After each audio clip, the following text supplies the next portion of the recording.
퇴시기 전후로는 이런저런 불안과 다양한 감정이 교차하게 되는데요. 더욱이 100세 시대의 은퇴는 새로운 삶을 시작하는 기대보다 걱정이 앞서는 게 사실입니다. 주변에 은퇴하신 분들을 만나보면 다들 한결같이 하는 얘기가 있습니다. 소득이 줄어든다고 생각하니 이상하게 마음이 불편해요. 생활비는 물론이고 이런저런 명목의 돈 지출과 관련해서 배우자와 말다툼도 자주 하게 되네요. 노후에 재산이 많고 적음을 떠나 생활비 지출로 갈등을 빚는 경우도 의외로 많습니다. 우리나라 중년들의 희망 은퇴 나이는 65세인데 반해 현실은 이보다 10년 이상 빠른 50대 초중반인 것으로 조사되었습니다. 이러한 이유 등으로 노후의 적정 생활비는 평균 369만 원이지만 실제 현실은 212만 원에 불과했는데요.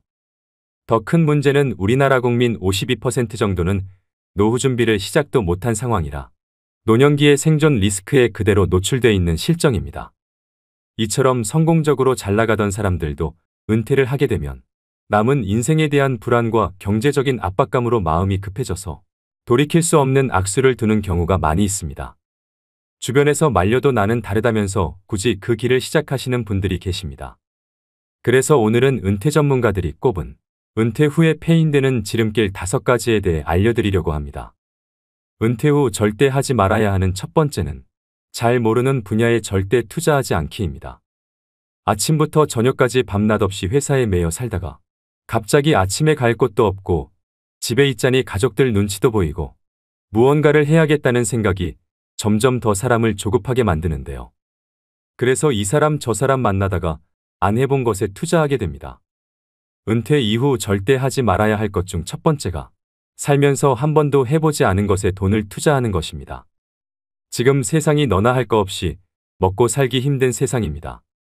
그렇다 보니 어르신들같이 순진한 퇴직자들의 은퇴 자금과 퇴직금을 노리는 사기꾼들이 천지입니다.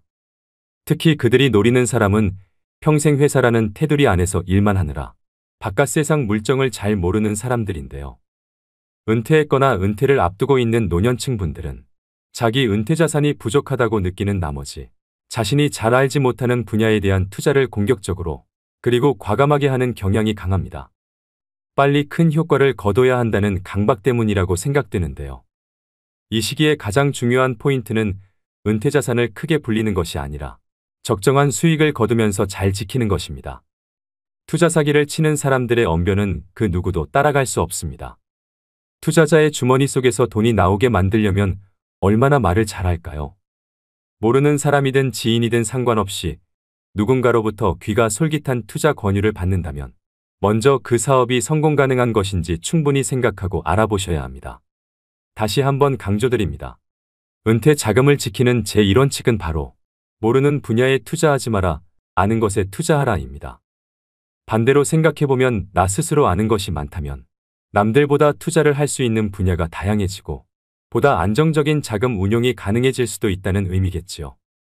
평생 모아둔 노후 자금과 퇴직금을 날린다면 노후의 삶이 무너지는 일입니다. 젊어서야 그 돈 날려도 다시 일어설 시간이 있지만 우린 맨 땅에서 다시 시작하기엔 남은 시간이 너무 빠듯합니다. 그래서 은퇴를 목전에 두고 있거나 하신 경우라도 경제 공부가 반드시 필요한 이유입니다. 은퇴 후 절대 하지 말아야 하는 두 번째는 준비 안 된 창업하지 않기입니다. 은퇴 후 재취업의 대안으로 창업을 고려하는 경우가 많습니다.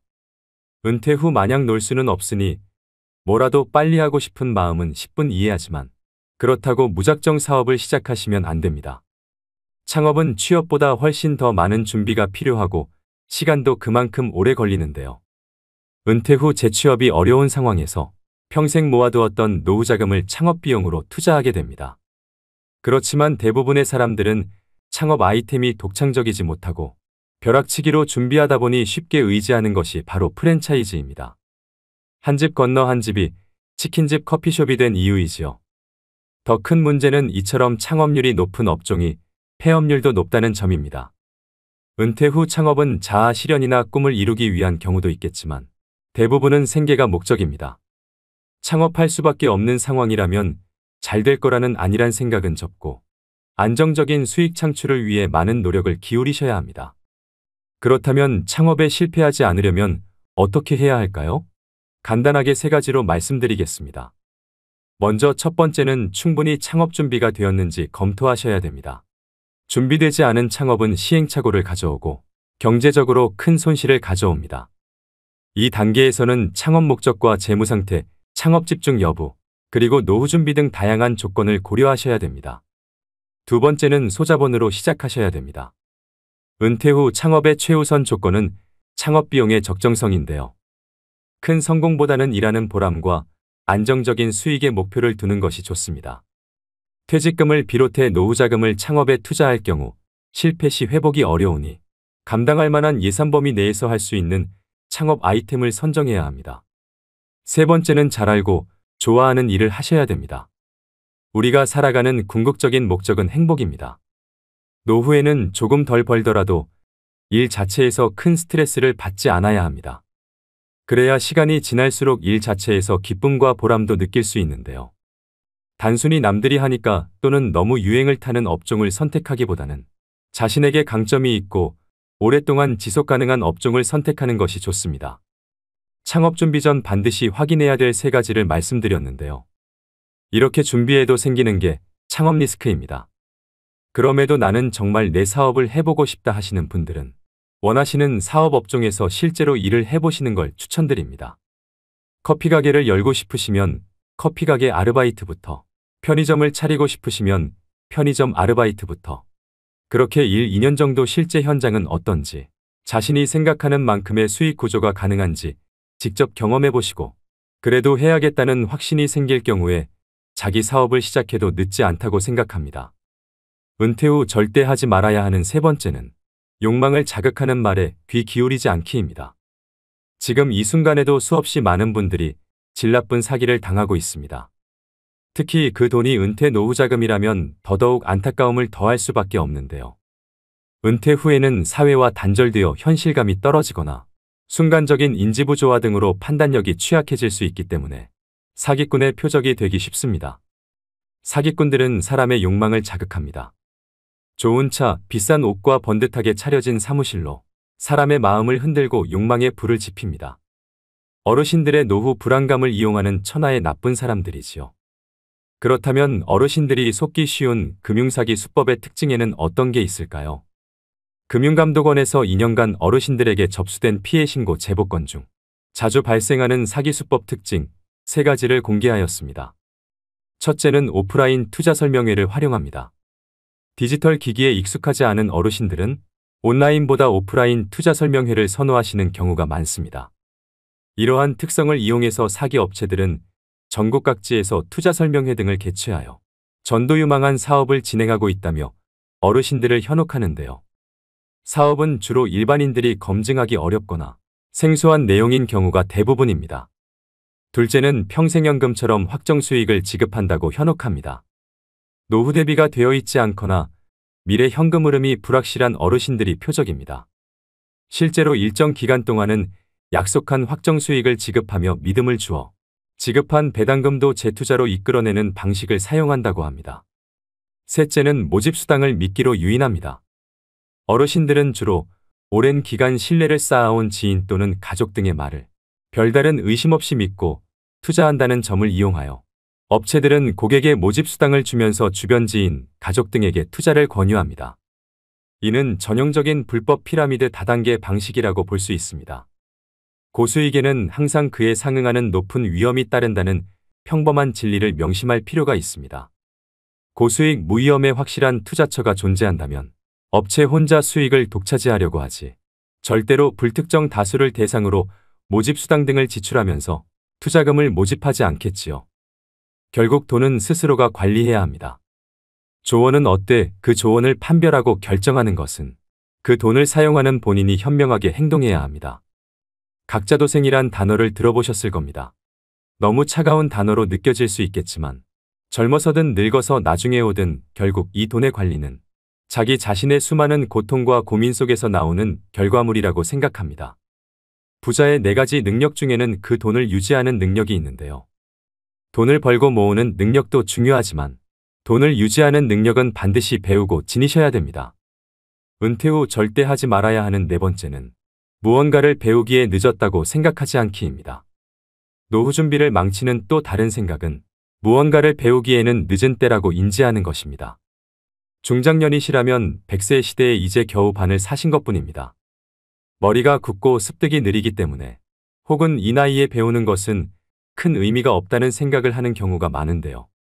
요즘엔 노후 연령이 늘어나는 만큼 제2의 직업이나 취미를 갖는 것이 매우 중요합니다. 나는 딱히 하고 싶은 취미도 일도 없다 하시면 국가지원제도를 활용해서 자격증을 따보시는 것도 방법인데요.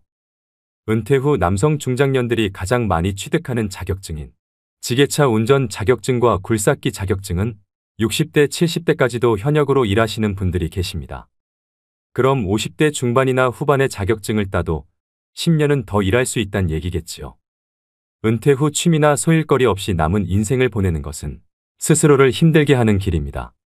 100세 이상 사신 분들에게 인생의 가장 황금기가 언제냐고 물었을 때 대부분의 어르신들이 60에서 80세였다고 대답했다고 합니다. 우리 인생의 황금기는 아직 오지도 않았습니다. 하지만 은퇴 후에 그저 뒷방 늙은이로 방에서 TV나 보면서 노후의 시간을 소비한다면 그 시간들을 우리 인생의 황금기로 만들지 못할 겁니다. 그 시간들을 어떻게 보내느냐에 따라 여러분 인생의 후반전이 달라질 수 있습니다. 오히려 노년의 시기는 치열한 성과에 집중하는 대신 삶의 의미를 완성할 수 있는 최적의 때입니다. 몸보다 마음이 먼저 늙는 사람들이 있습니다. 여러분들이 아직 젊다는 걸 잊지 마시고 새로운 도전을 두려워하시지 말길 바랍니다. 자신이 정말 좋아하는 일을 찾아 은퇴 이후에 건강한 노후를 누리시는 것도 필요합니다. 은퇴 후 절대 하지 말아야 하는 5번째는 자식에게 재산 증여를 절대 서두르지 않기입니다. 80년대는 은퇴자의 70%가 자녀에게 생활을 의탁했지만 오히려 지금은 자녀 리스크라는 말까지 생겨날 만큼 자녀가 자산은커녕 노후의 리스크가 될 수 있는 현실인데요. 현역으로 일하는 동안 노후 대비에는 소홀하고 자녀에게 너무 많은 비용을 쏟은 경우를 말합니다. 또 노후 자금은 어느 정도 마련해 놨다고 하더라도 자녀 리스크를 관리하지 못하면 노후 설계에 실패할 수밖에 없다는 얘기이기도 하지요. 여러분들 주변에도 그런 분들이 계실지 모르겠지만 제 주위에는 일찍이 자식에게 전 재산을 넘기고 노후를 딱하게 살고 계시는 분들이 몇몇 있는데요. 젊어서는 상가도 여러 개 가지고 부유하게 사셨던 분이셨습니다. 그런데 그분 남편분이 돌아가시고 나서 재산을 미리 자식들에게 증여를 하면서 문제가 발생했습니다. 그 과정에서 자식들끼리도 서로 더 가지려고 싸움이 나서 지금은 그 자식들끼리도 서로 안 보고 산다고 합니다.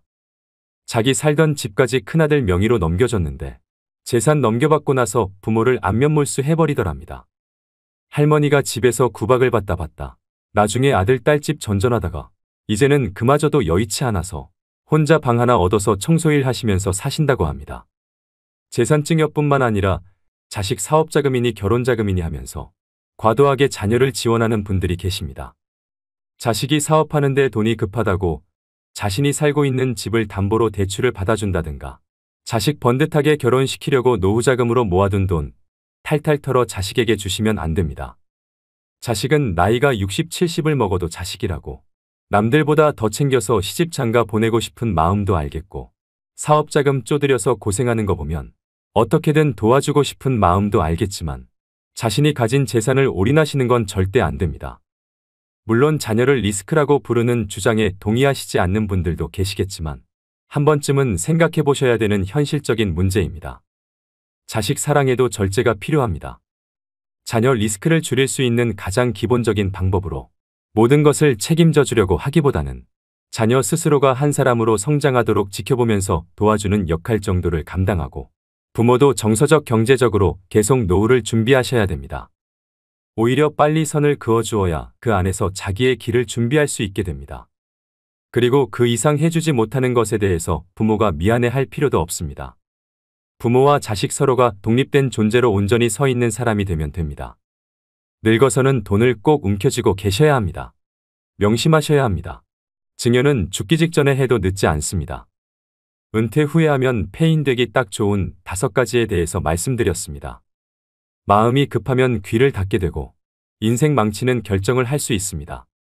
급할수록 돌아가라는 말이 있듯이 말씀드린 리스크를 항상 유의하시고 천천히 노후 준비에 대해 공부하면서 한 걸음 한 걸음 앞으로 나아가셔야 합니다. 그렇다면 은퇴 후 30년 이상의 노후 준비에 꼭 필요한 항목들은 무엇일까요? 은퇴연구소에서는 노후 준비에 OF가 필요하다고 하는데요. F로 시작하는 5가지가 행복한 노후를 만들어준다고 합니다. 먼저 첫 번째는 돈 파이낸스입니다. 노후에는 국민연금과 퇴직연금 그리고 개인연금의 3층 연금으로 노후의 월급인 연금 준비가 필요합니다. 또 노후 준비는 빠르면 빠를수록 좋고 현역으로 오래 일해서 전략적으로 노후 준비를 하셔야 됩니다. 여기서 반드시 확인해야 하는 부분이 퇴직연금과 개인연금은 수령받는 금액과 수령할 수 있는 기간이 있다는 점입니다. 죽을 때까지라는 모호한 기간을 예측할 수 없기 때문에 수령 기간이 짧으면 많은 금액을 받을 수 있지만 본인이 생각한 것보다 더 오래 산다면 퇴직연금과 개인연금은 고갈됩니다. 그래서 추가로 주택연금을 가입하시는 분들이 최근 많이 늘었습니다. 100세 시대에 늙는 것도 서러운데 금전적인 문제까지 늙어서 해결해야 한다면 더 서글퍼지지 않을까 생각합니다. 노후에는 집 한 채보다는 현금 흐름이 나오는 연금이 중요해서 3층 연금으로 노후의 월급인 연금을 반드시 준비하셔야 됩니다. 두 번째는 건강 피트니스입니다. 건강하게 신체 나이를 줄여주는 가장 확실한 방법이 바로 마음 습관입니다. 즉 스트레스 관리법인데요. 웃으면 복이 와요가 아닙니다. 웃으면 건강해집니다. 돈으로는 살 수 없지만 인체에서 특정 조건에서 생성되는 강력한 암치료제가 바로 엔돌핀, 세로토닌과 도파민입니다. 나이 들수록 많이 웃고 사셔야 됩니다. 그리고 나이가 들면 찾아오는 고질병이 있습니다. 고혈압, 고지혈, 당뇨인데요. 히포크라테스가 말하길 음식으로 고치지 못하는 병은 약으로도 고치지 못한다는 말이 있습니다. 약에 의존하기보다는 같은 값이라면 저염식 건강식으로 균형 잡힌 규칙적인 식사가 더 도움이 됩니다. 또 가까운 거리는 걸어 다니시고 대중교통을 애용하는 습관이 오래 사는 지름길입니다. 돈, 배우자 그리고 좋은 친구가 있다 하더라도 건강이 없다면 모든 것을 잃어버린다는 걸 명심하셔야 됩니다. 세 번째는 소일거리 필드입니다.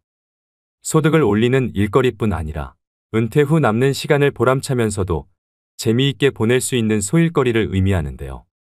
100세 시대인 만큼 은퇴 후 3, 40년을 어떻게 보낼 건지 은퇴 전에 미리 준비하고 노후에는 자신이 감당할 수 있는 비용도 고려하면서 취미를 만드는 게 좋습니다. 직장 다닐 때는 직장이 필드겠지만 은퇴한 후의 필드는 달라집니다. 파크골프나 글쓰기, 그림 그리기 같은 취미 활동이나 봉사활동 등으로 바뀌는데요. 이때 다시 한번 강조드리는 점은 꼭 소득을 얻기 위한 일자리가 아니더라도 내 시간을 의미 있게 보낼 수 있는 소일거리를 찾아야 노후에 많은 시간을 알차게 보내실 수 있습니다. 네 번째는 친구 프렌즈입니다. 돈 있고 할 일이 있어도 친구가 없으면 재미없는 삶이 될 수밖에 없습니다. 노년기에는 가족과 친구, 지역사회와의 관계를 유지하는 것이 정서적 안정과 삶의 만족도에 중요합니다.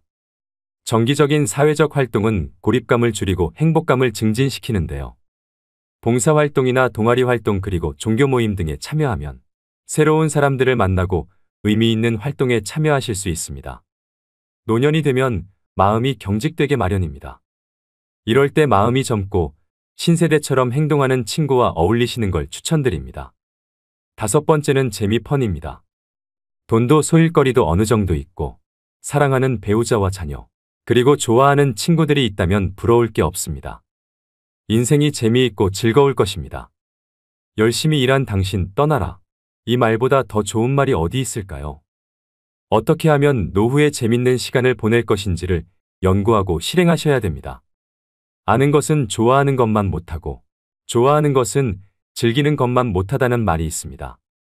무엇이 그리 바쁘답시고 재미있는 영화 한 편 못 보는 인생을 과연 재미있는 인생이라고 할 수 있을까요? 재미없는 인생은 재미없는 영화 이상으로 지루하기만 할 것입니다. 90세, 100세까지 살아야 하는 인생을 재미있는 인생으로 만드는 것은 바로 나 자신입니다. 오래 살아도 말씀드린 OF가 갖춰져 있지 않다면 그 사람의 노후는 적막강산일 수밖에 없습니다.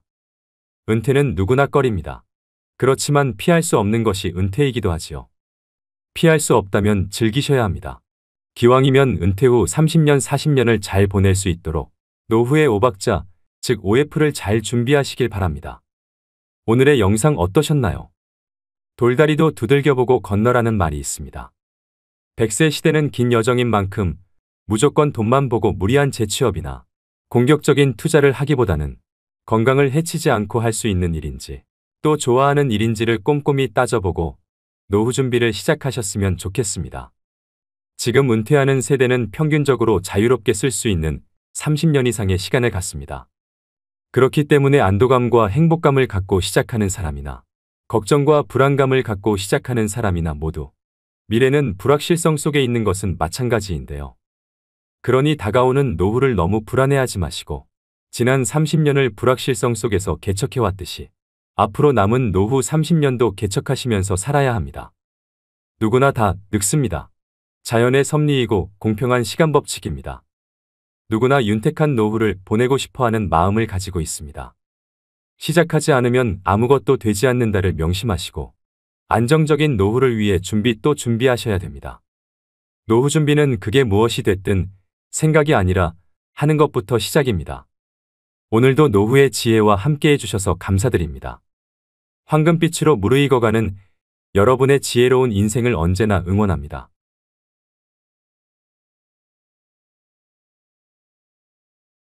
여러분의 나이가 이미 건강 수명을 넘어 80세에 이르렀다면 어떻게 사는 게 바람직할까요? 지금은 100세 시대라고 할 만큼 수명이 길어진 것은 기쁜 일일 수도 있겠으나 실은 조금 걱정되는 점도 있습니다. 왜냐하면 많은 고령자들이 오래 살아야 한다는 강박에 사로잡혀 있기 때문인데요. 여러분은 다음 문항을 보시면 어떤 생각이 드시나요? 사실은 먹고 싶지만 건강에 해롭다니까 참는다. 몸을 움직이기 힘든데 건강을 위해 무리하여 운동한다. 효과를 느끼지 못하면서도 오래 살려는 마음에 계속 약을 먹는다. 전부 맞는 이야기라고 생각되시나요? 나이가 들수록 건강에 해로운 건 피하고 건강에 이로운 것은 꾸준히 실천하는 게 당연하다는 생각이 드는데요. 하지만 건강을 위해 했던 이러한 일들이 80세가 넘은 사람이라면 전부 자제할 필요도 무리할 필요도 없다고 합니다. 그래서 오늘은 우리의 일반적인 상식과는 다른 이야기를 해보려고 합니다. 80세의 벽이라는 책이 있는데요. 저도 50대인데다 부모님 두 분 모두 80대시다 보니 관심이 가더라고요. 그래서 이 책을 읽어보니 지금까지 부모님을 대했던 저희 태도는 순전히 내 관점이었구나 하는 반성을 하게 됐습니다. 또 일반적으로 알고 있었던 상식을 뒤집는 부분들이 많아서 앞으로 노후를 생각해야 되는 우리 50대, 60대 분들에게도 도움이 되겠구나 싶어 이 책을 소개해 드립니다. 현재 남성의 평균 수명은 82세, 여성은 88세입니다. 이 평균 수명은 앞으로 점점 더 증가해서 인생 100년, 100세에 가까워질 것입니다. 그렇지만 아무리 오래 살 수 있다고 해도 건강 수명이 늘지 않으면 누군가의 손길을 필요로 하거나 침대에서 생활해야 하는 기간만 길어질 뿐입니다. 그 기간은 현재 남성이 9년, 여성이 12년입니다. 건강하지 못해도 오래 살고 싶다라고 생각하는 사람도 있을 테지만 가능하면 힘차고 건강하게 살아야 됩니다. 80세 이후는 70대와는 완전히 다릅니다. 어제까지 가능했던 일이 오늘은 안 되는 상황을 수없이 맞닥뜨립니다. 컨디션 난조를 겪는 일도 잦아집니다. 무거워서 드는 것조차 못하게 되는 암담한 순간을 맞게 되는 나이입니다. 또 치매인가 라는 생각에 자신감을 잃는 일도 있을 겁니다. 리모컨을 어디에 뒀는지 기억조차 없는 당황한 상황을 자주 겪기도 하는데요. 배우자나 가까운 사람의 죽음을 경험하면서 하루아침에 고독이나 절망에 사로잡힐지도 모릅니다. 순식간에 생로병사의 거대한 벽이 거친 파도처럼 덮쳐오는 것이죠. 이처럼 80세의 거대한 벽을 제대로 넘지 못하면 노년의 생활은 말 그대로 지옥이 되는 건데요. 반대로 말하면 우리가 이 80세의 벽을 잘 넘게 되면 행복한 20년의 노후를 보낼 수 있다는 얘기이기도 합니다. 여러분은 행복한 노후와 불행한 노후, 어느 쪽을 선택하시겠습니까? 오늘은 이 책을 바탕으로 80세의 벽을 잘 넘는 방법을 6가지로 나눠서 소개해 드리겠습니다. 80세의 벽을 넘어서는 방법 첫 번째. 자식보다 배우자가 낫다. 나이 들어 함께 여생을 보내고 싶은 누군가가 생긴다면 재혼도 행복의 선택지 가운데 하나가 될 수 있는데요. 하지만 재산이 있는 부모라면 자녀들이 재혼을 반대하고 재산이 없는 부모라면 자녀들이 축복한다고 합니다. 왜 그럴까요? 재산이 있으면 어차피 상대방의 목적은 재산이니까라며 자신에게 돌아올 유산의 몫이 줄기 때문에 반대하고, 반대로 재산이 없으면 좋은 사람을 만나서 참 다행이에요. 외롭지 않고 행복한 노후를 보낼 수 있겠어요라고 한다고 합니다. 하지만 머릿속 한구석에는 부모님의 돌봄을 기대하는 계산도 들어있기 때문이죠. 70대 전반까지는 재혼이사가 있으면 자녀들을 설득해서 재혼하는 사람도 많지만 이처럼 80대가 되면 자녀들의 반대에 꺾이는 사람이 늘어납니다. 그래서 결국 재혼을 포기하고 외롭게 지내다가 노쇠해져서 돌봄을 받으며 생활하게 되죠. 그렇다고 재혼은 반대라고 했던 자녀가 돌봄을 책임지는 것도 아닙니다. 나이 들어서 병들고 아프면 자식들은 소용없고 결국 배우자밖에 없습니다. 실제로 어떤 연구에 따르면 60대 이상을 대상으로 조사한 결과 배우자와 함께 하는 사람들이 가장 행복감을 느끼고 삶에 더 많은 가치를 부여하며 살고 있다고 하는데요. 그래서 아무리 자식이 효도를 한다고 해도 배우자만 못하다는 겁니다. 내가 외롭고 아플 때 옆에서 지켜주는 사람은 배우자지, 가까이 살아도 쉽게 얼굴도 안 보여주는 자식들이 아니라는 겁니다. 몸이 아파서 급하게 보호자와 동행해서 병원을 방문해야 되는 일이라도 생긴다면 매번 자식들에게 부탁하기도 눈치 보입니다. 또 멀리 살고 있다면 급한 일이 있을 때 큰 힘이 못 됩니다. 미운정 고운정으로 같이 살고 있는 배우자만큼 남은 인생의 소중한 동반자는 없다는 얘기입니다. 그러니 배우자가 살아있을 때 서로에게 최선을 다하며 지내야 합니다. 만약 여러분에게 물려줄 정도의 자산이 있다고 하더라도 추억을 만드는 데 쓰거나 자기 행복을 위해 쓰도록 해야 됩니다. 80세가 넘은 고령자는 지금 당장 병이 들고 움직이지 못하게 된다 해도 전혀 이상할 것이 없습니다. 내일 죽게 될지도 모를 일입니다. 그러니 후회 없는 시간을 보내야 합니다. 물론 자녀를 위해 재산을 남기는 그 자체에서 행복감을 느끼시는 분들도 있으실 겁니다. 하지만 노후의 최고 자산은 추억입니다. 서서히 몸이 약해지고 행동 반경이 좁아지다가 결국 마지막에는 침대에서 보내는 날이 많아집니다. 이때 버팀목이 되어주는 것이 바로 그때 참 즐거웠는데라는 추억들입니다. 재산을 자녀에게 남기기 위해 자신이 하고 싶은 일을 참는 것만큼은 절대 하지 말아야 합니다. 80세의 벽을 넘어서는 방법 두 번째. 할 수 있는 일은 포기하지 않는다. 이제 80세가 됐으니 무리하지 말아야지 하면서 그동안 해왔던 일들을 그만두시는 분들이 많습니다. 하지만 가지고 있는 능력을 유지하는 것은 80세의 벽을 넘기 위해 꼭 필요한 자세인데요. 스스로 할 수 있는 일들을 제대로 안 하고 멈추는 순간 순식간에 늙고 세상과 이별할 수 있습니다. 그래서 80대가 돼도 운전면허증을 반납하지 마시고 운전이 가능하면 계속 하시라고 권해드립니다. 고령자는 인지기능이 저하되어 운전하면 위험하다라고 단정짓는 행위는 완벽한 차별이라고 생각되는데요. 20살 대학생이 고급 외제차를 타고 고속도로를 폭주하다가 사망사고를 내면 큰 뉴스거리가 되지 않지만 80의 남성이 경자동차로 아내를 병원에 데리고 가다가 사고를 내면 비난을 받습니다. 실제로는 24세 미만의 운전자가 사고를 내는 비율이 더 높은데도 고령자에게만 위험 딱지를 붙이고 있습니다.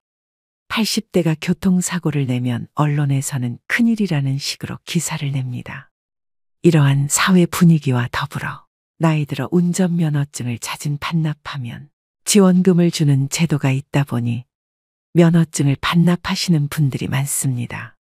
하지만 아직 충분히 운전을 할 수 있는데도 허둥지둥 면허를 반납할 필요는 없습니다. 반납해버리고 나면 6년 후에 돌봄을 받게 될 위험이 2.2배나 증가한다고 하는데요. 이처럼 건강을 위해서라도 가능하다면 운전을 계속 하셔야 됩니다. 운전뿐만 아니라 80대에도 배우고 싶은 것이 있다면 적극적으로 배우셔야 하고요.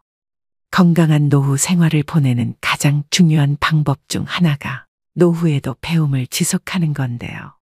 80세가 넘었다고 집에만 계시는 것은 수명을 단축시키는 가장 안 좋은 방법입니다. 마음 맞는 친구를 만나든 취미 생활을 즐기시든 무언가에 흥미를 가지고 몰두하시는 것이 좋습니다. 80세의 벽을 넘어서는 방법 세 번째, 참지도 말고 무리하지도 말자. 80세가 넘어 사망한 사람을 부검하면 대부분 몸에서는 암이, 뇌에서는 알츠하이머 병변이 발견된다고 합니다. 하지만 생전에 이러한 사실을 몰랐던 사람도 적지 않습니다. 나이가 들면 몸에 여러 개의 병의 씨앗을 지니고 살아갈 수밖에 없습니다. 병의 씨앗이 언제 싹을 틔울지는 아무도 알 수 없는데요. 오늘은 건강하다가도 노년에는 당장 내일 환자가 되기도 하고 눈을 뜨지 못할 수도 있습니다. 그렇기 때문에 80세가 넘으면 현실을 그대로 받아들이고 내일 당장 생이 끝난다 해도 후회가 남지 않는 시간을 보내시는 것이 가장 중요한데요. 80 이후 참거나 무리하지 않기는 후회 없는 노후를 만드는 가장 중요한 방법입니다. 저희 어머니는 맵고 짠 자극적인 음식을 좋아하시는데요. 건강을 생각해서 제발 드시지 말라고 잔소리를 많이 하는데 그때마다 먹고 싶은 걸 먹지 못하시니 스트레스를 많이 받으시더라고요. 이렇게 건강을 위한다는 명분으로 나이가 들어서도 먹고 싶은 음식을 참는 사람이 많습니다. 소식하고 달고 짠 음식을 피하고 기름진 음식을 자제하고 비 많은 건강을 해친다는 사고가 사람의 상식이 되었는데요. 이런 얘기는 60대까지는 건강을 해치는 원인이 되기도 하지만 80세를 앞두고 있다면 이러한 생각은 일단 접어두셔야 합니다. 고령자는 장기 기능의 저하로 식욕이 증가하는 경우가 있을 수도 있고 먹고 싶다는 욕구는 몸이 필요하다는 것이니 입에 당기는 음식은 마음껏 드셔야 됩니다. 체중 관리한다고 굶거나 식단 관리하지 마세요.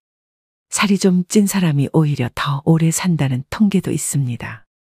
먹고 싶은 음식을 참으며 체중 조절하기는 스스로 수명을 깎는 행위입니다. 채식이 좋다고 매일 풀만 드시지 마시고요. 나이 들수록 단백질 섭취가 가장 중요하기 때문에 고기를 많이 드셔야 합니다. 그럼 여기서 술이나 담배는요? 라는 질문이 되돌아올 수 있는데요. 술도 드시고 싶으시다면 몸에 주는 부담을 생각해서 저녁 반주를 즐기는 정도가 현명합니다. 지나친 음주로 몸을 제대로 가누지 못해 넘어지면 낙상으로 골절되어 한순간에 늙어버리는 비극도 적지 않기 때문입니다. 또 의외라고 생각할지 모르지만 담배의 폐해는 나이가 들수록 줄어드는데요. 실제 흡연으로 단명하게 된 사람은 고령이 되기 전에 사망하기 때문입니다. 즉 담배를 계속 피웠는데도 80세까지 산 사람은 앞으로 금연하든 흡연하든 수명에는 큰 차이가 없다는 뜻입니다. 또 80대를 목전에 두고 운동을 열심히 하는 것도 아무런 도움이 되지 않습니다. 오히려 무리해서 운동하다 체내에 활성산소가 만들어지게 되면 노화를 촉진할 수도 있는데요. 80세 이후에는 그냥 30분 정도의 가벼운 산책 정도면 충분합니다. 80세의 벽을 넘어서는 방법 네 번째, 건강검진을 받지 말자. 지금 80대는 건강검진 초기 세대로 건강검진을 절대시하는 경향이 있습니다. 물론 건강검진은 60대 정도까지는 큰 도움이 되겠지만 80세가 넘은 고령자에게는 그다지 도움되는 것이 없습니다. 80대를 목전에 두고 건강검진을 받아보면 정상으로 나오는 수치보다 비정상으로 나오는 수치가 더 많은 것이 일반적입니다. 건강검진에서 정상 수치라는 것은 평균치에 가깝다는 얘기입니다. 비정상 수치는 그 범위를 넘어 지나치게 높거나 낮은 사람을 말합니다. 수치는 본래 사람마다 다릅니다. 우리가 이 평균의 함정에 빠져서 사는데요. 체질이나 환경에 따라서도 다르고 나이에 따라서도 다르며 체형이나 생활 습관에 따라서도 다릅니다. 어디까지가 정상이고 어디까지가 비정상인가가 문제가 아니라 정상치라도 병에 걸리는 사람이 있고 비정상치라도 병에 걸리지 않는 사람이 있다는 겁니다. 80세가 넘어서도 문제없이 사는 사람은 그 자체가 건강하다는 증거입니다. 다시 말해서 정상이라는 증거죠. 그런데 의사가 환자를 보지 않고 수치만 보고서 진단을 내린다면 어떻게 될까요? 정상치에 맞추도록 약을 처방한다면 답은 명확합니다. 환자는 지금의 건강과 기력을 잃게 됩니다. 몸 상태가 그 수술을 견딜 만큼 건강하지 않은 상태에서 수술을 하니 암세포는 없앴더라도 건강이 나빠져서 그때부터 누워서만 지내게 되는 거죠. 특히 80세가 지난 고령자는 수술할 필요가 없습니다. 나이가 들면 들수록 암은 진행이 느려지고 쉽게 전이되지 않기 때문입니다. 그렇기 때문에 허투루 손떼기보다는 지켜보는 편이 낫습니다. 사실 발견하지 못했을 뿐 훨씬 이전부터 암을 지닌 채 살아왔고 앞으로 서서히 진행되겠지만 한순간에 나빠지는 일은 거의 없기 때문입니다. 아시다시피 암 치료는 간단하지 않습니다. 수술이든 화학치료든 몸에 심각한 부담을 줄 수밖에 없는데요. 체력이 크게 떨어지는 80세 이상의 고령자는 평소 생활로 되돌아가지 못할 확률이 높다는 걸 명심하셔야 됩니다. 80세의 벽을 넘어서는 방법 5번째, 자기와 맞는 의사를 찾자. 80세의 벽을 넘으려면 얼마나 좋은 의사를 선택하고 얼마나 좋은 관계를 유지하느냐가 관건입니다. 그렇다면 어떤 의사를 선택해야 할까요? 좋은 의사를 구별하는 가장 손쉬운 방법은 약에 관해 이야기를 나누어 보는 것입니다. 본래 약은 몸 상태를 좋게 하는 것이 목적인데 처방해준 약을 먹고 몸 상태가 나빠진 것 같다고 해도 이건 좋은 약이니까 혹은 약을 끊고 죽고 싶나요라는 식의 태도를 보이는 의사라면 그 병원은 그만 다니는 편이 낫습니다. 교과서적인 수치와 검사 결과만 믿고 환자 개인이 느끼는 몸 상태는 생각하지 않는 건데요. 제대로 된 의사라면 다른 약으로 바꾸든 양을 줄이든 식의 후속 조치를 취하게 될 것입니다. 만약 그런 의사라면 좋은 주치의가 될 수 있습니다. 환자를 잘 섬기는 의사, 환자들의 말을 다 들어주는 의사는 좋은 의사라 볼 수 있습니다. 환자가 말할 때 차트나 들여다보고 환자가 묻는 질문에 마지못해 몇 마디 대답해주는 의사는 결코 좋은 의사가 아닙니다. 또 환자의 눈높이에서 환자가 궁금해하는 것을 성의껏 잘 설명해주는 친절한 의사인지도 확인해 보셔야 합니다. 자기 환자를 끝까지 책임지는 의사의 자세가 무엇보다 중요합니다. 투병이 시작되면 의사, 환자, 보호자는 2인 삼각 경기를 하는 것처럼 서로 발을 묶고 완치를 향해 전진하는 관계가 됩니다. 그 중에서도 의사가 나 몰라라 하면 환자와 보호자는 절망하게 되겠죠. 이처럼 80대가 되면 나와 잘 맞는 의사를 찾는 것이 무엇보다 중요합니다. 내가 보내고 싶어하는 노후를 이해하고 거기에 맞는 방향으로 움직여주는 의사를 만나야 하는 거죠. 수술을 원하지 않는데 수술밖에 방법이 없다고 딱 잘라서 이야기하는 것은 의사 같지 않은 의사입니다. 진료 받을 때마다 불편함을 느끼게 하거나 심리적 피로감이 들게 하는 의사라면 궁합이 맞지 않다는 뜻입니다. 나와 맞지 않는 의사에게 진찰받는 것은 말년에 지옥행 버스에 오르는 격이죠. 80세를 맞이하는 고령자에게 병원과 의사는 매우 가까운 존재입니다. 소중한 내 몸을 믿고 맡길 수 있는 의사를 만나는 것은 행운이라고 할 수 있습니다. 그렇기 때문에 조금 더 젊은 50대, 60대부터 이 병원, 저 병원 다니면서 널리 알려진 명의보다 나만의 명의를 찾는 일이 중요합니다. 80세의 벽을 넘어서는 방법 6번째. 약은 최소한으로 먹자. 나이 들수록 여기저기 안 아픈 곳이 없는데요. 그러면 병원 진료도 장기별로 과마다 진료를 받게 됩니다. 여러 과를 돌면서 진료를 받게 되면 문제는 많은 양의 약으로 드러납니다. 예를 들면 검사 결과 혈압이 높다며 순환기내과에서 혈압 강화제를 처방합니다. 거기다 혈당치가 높다는 사실을 알게 되면 내분비내과에서도 약을 주게 되는데요. 각기 다른 전문의에게 약을 처방받았더니 다량의 약을 복용해야 하는 상황이 심심찮게 생깁니다. 또 약의 종류가 많아질수록 중복약을 처방받을 확률도 높습니다. 예를 들어 소화 기능이 떨어지는 경우에는 약의 위장을 보호해주는 위장약이 들어가는데 다른 목적으로 처방된 약들을 함께 복용하게 될 때 위장약이 포함되어 있으면 중복으로 복용하게 되는 셈입니다. 위장약은 위산 분비를 억제해 약을 복용할 때 속쓰림 등을 방지해 주지만 과도하게 섭취할 경우에는 장염이나 폐렴 위험이 커집니다. 또 순환기 전문의가 진료를 하고 나서 높은 콜레스테롤 수치를 약으로 낮추면 면역 기능이 저하되고 암이 진행되기 쉬우면서 감기나 독감에도 쉽게 걸립니다. 혈관계 이상으로 죽는 게 아니라 암이 진행되거나 폐렴으로 죽게 될 수 있는 거죠. 이렇게 되면 약이 되는 것이 아니라 독이 될 수도 있다는 사실을 기억하셔야 합니다. 이런 장기별 전문 진료 체계는 60대까지는 효과가 있지만 80대 전후에는 별로 도움이 되지 않습니다. 특히 고령자일수록 많은 약을 함께 쓰면 문제가 됩니다. 물론 꼭 먹어야 하는 약도 있으므로 모든 약을 끊을 수는 없지만 일상생활의 활동 수준을 방해하지 않도록 최소한에 머물러야 합니다. 머리가 아프면 두통약을 먹고 위가 아프면 위장약을 먹으면 됩니다. 필요할 때 필요한 만큼만 먹는 것이 약의 올바른 사용법입니다. 약을 계속 먹어야 오래 산다는 근거는 어디에도 없다는 사실을 기억하셔야 됩니다. 오늘의 영상 어떠셨나요? 80세의 벽은 높고 두꺼우나 벽을 넘는 방법 6가지를 소개해드렸습니다. 종합적으로 강조드리고 싶은 것은 싫은 걸 억지로 참지 말고 좋아하는 일을 하는 것입니다. 아무리 후회해도 지난 날은 돌아오지 않습니다. 내일 일은 아무도 모릅니다. 내일은 내일의 바람이 붑니다. 그것이 인생입니다. 그러므로 자신의 인생을 있는 그대로 받아들이기만 하면 됩니다. 어떤 것이라도 두려워하거나 걱정하지 마세요.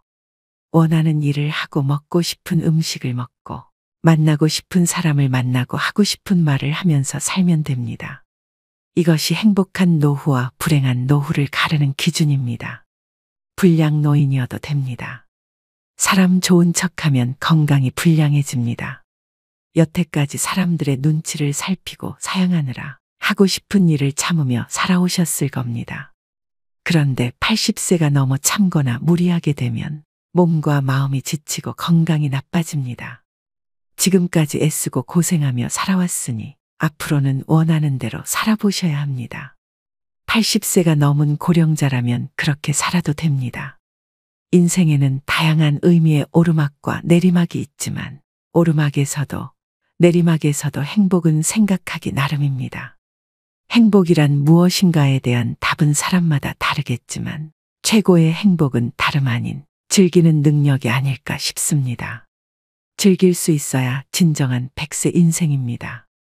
80세의 벽을 넘어서 앞으로 20년 하루하루 새로운 도전을 즐기셨으면 좋겠습니다. 오늘도 노후의 지혜와 함께 해주셔서 감사드립니다. 황금빛으로 무르익어가는 여러분의 지혜로운 인생을 언제나 응원합니다.